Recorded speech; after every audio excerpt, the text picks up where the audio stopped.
अध्याय 2 बुद्धिमान कौन। एक नगर में 4 मित्र रहते थे। उनमें से 3 ने बहुत सी विद्याएं पढ़ी थी। इन विद्याओं पर उन्हें बड़ा अभिमान था, परंतु उनमें सामान्य बुद्धि की कमी थी। चौथा मित्र बहुत अधिक पढ़ा लिखा तो नहीं था, परंतु बुद्धिमान था। वह हर कार्य सोच विचार कर किया करता था। एक बार उन मित्रों ने विदेश जाकर धन इकट्ठा करने का निश्चय किया। वे चारों मित्र यात्रा पर निकल पड़े। जब वे जंगल से होकर जा रहे थे तो रास्ते में उन्हें एक शेर की हड्डियों का ढांचा दिखाई दिया। उसके अंग बिखरे पड़े थे। उसे देखकर विद्या के अभिमानी तीनों युवक बोले, चलो हम इस शेर के शरीर पर अपनी विद्या का प्रयोग करके इसे पुनर्जीवित करते हैं।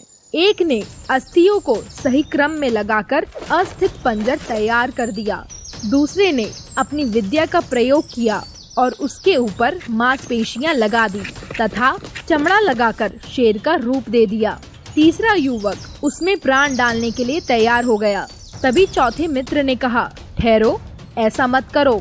तुम अपनी विद्या के प्रभाव से शेर को जीवित कर रहे हो।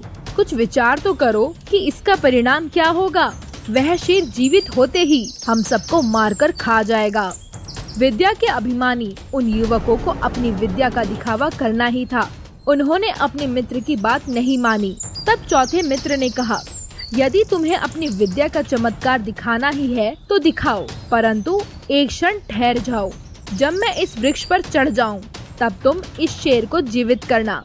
इतना कहकर वह पास के वृक्ष पर चढ़ गया। तीसरे युवक ने अपनी विद्या का प्रयोग करके शेर में प्राण फूंक दिए। जीवित होते ही शेर ने अपने सामने 3 युवकों को खड़े देखा।